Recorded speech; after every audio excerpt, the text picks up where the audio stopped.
Hi friends, welcome to First Studies YouTube channel. This is part 35 in PySpark playlist.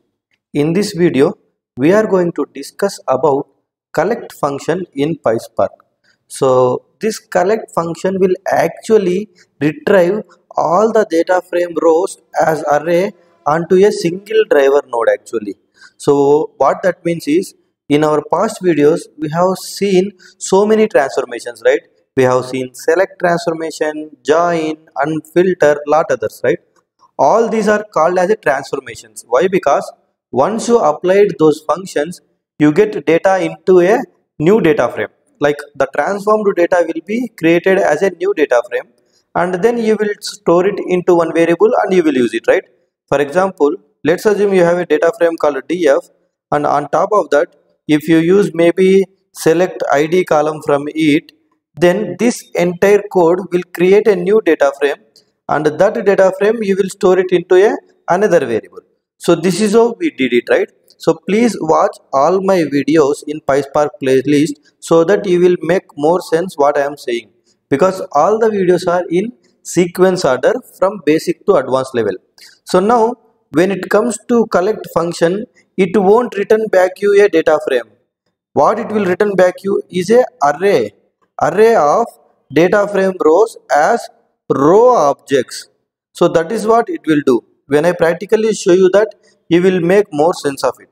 So let me go to browser, and this is my Databricks workspace, and here let's try to create a new notebook, and let's try to call this notebook as collect notebook. Once you hit a create button, it will create a notebook for you, and here let's try to create a data frame with hard-coded values quickly. So let's assume id, name, and then maybe salary. So okay, so name I want to use it as Mahir maybe, and then salary maybe 2000. So this is first row, and let's assume adding a second row here like 2 Wafa, then 3000 as a salary. Let me create a variable called schema in which store my schema for data frame, id column, name column, and then salary column. So Spark keyword will give you Spark session object. On top of that, we have create data frame function, to which I can supply my data variable and schema variable to create a new data frame, and that data frame I am storing into a df variable. So finally I can use data frame.show function to show the data frame. So let's wait for command to execute here. Once the command runs successful, we will be seeing a data frame created with 2 rows here. So you can see id, name, salary columns, and we have 2 rows. So far it is good. Now let's assume if I use a select function as I said, and maybe select id column, then what it will do? It will create a new data frame altogether, and that new data frame I am storing it in a variable called df1. Then finally I can do df1.show to show the data frame, right? See, you can see I got this new data frame created here with the id column. Why? Because these are like a transformations. Whenever you apply any transformation function, it will actually create a data frame view. But in case of actions, there won't be any data frame created back. There may be some object created and returned back. So in this case, as I said, this collect function, which is a action type, that will return you back a array of rows or list of rows. Let me practically show you that. So let me close this here, and here what I will be doing it here is, let me remove all this code. Now on top of data frame, I am using a collect function, and I can use a help function also on top of it to read the documentation of this collect function, which is a action type. It returns a records in list format, list of rows or array of rows. It won't return you back the data frame, and you can see here this is how the output will be returned. And here it is a list. You can see the curly braces here, and you can see this is a row object. About row objects we have already discussed in our previous video as well, right? So if you don't know, please watch that and watch this video. So now here what I will be doing is, I am using collect function on top of my data frame, and it will return a list, right? So that list I will be using like list of rows. So I created a variable called list rows, and I am storing that entire list there. Then finally let's use a print function to print that list, and let me hit shift enter to execute this code. And now if you closely observe, this line of code created this data frame here, and you can see this line of code printed this list here. And if you closely observe, it is a list here because it started with this angular brackets and closed it here, and it has two items, from here to here one item, from here to here another item, and each item is a row object type. So this is one row object, this is another row object.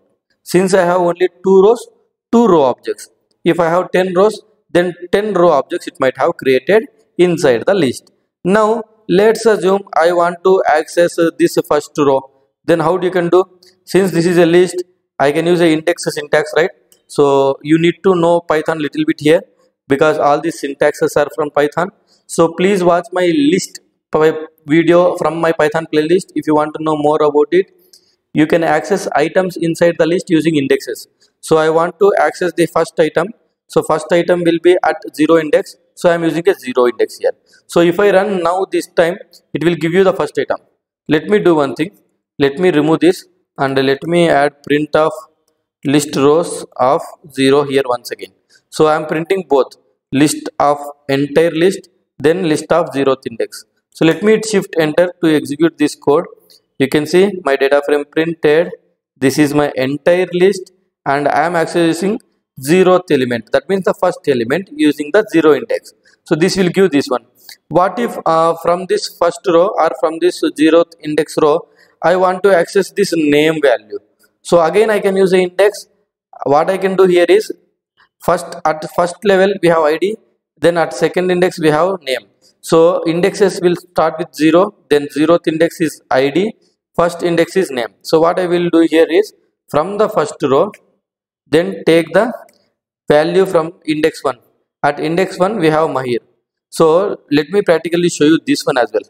So let me copy this code, let me paste it here, let's remove this here. So this will give entire list, this will give first item from the list, that means first row. This will give second item from the first row, so that means second column value from the first row. So let me hit shift enter. Now once the command runs, you can say it printed Mahir. So if I want to access this one, what I will be doing it, I will be using a 0 here, and if I say shift enter, the command will run, and then you can see the results here clearly. So this is how this list collect function will actually return you back the array of the row objects, since it is not creating any new data frame. So this is a action type actually. And one good thing or one important thing what you have to remember is, since the data will be collected onto a single driver node and returned back, we need to make sure, like we need to be cautious when we are using this collect function. You can use it on small data frames, but if the data set or data frame is very huge, then I would encourage, or even PySpark will not encourage you to use the collect function there. Why? Because entire data has to be collected onto a single node, that which is a driver node. So it will be a overburden. So sometimes you see out of memory errors actually. So you may experience this out of memory errors if you use this collect function on top of the big data sets. Okay. So again, what is driver node and worker nodes? Nothing. In 1 minute I will explain. So the Spark architecture will be something like that.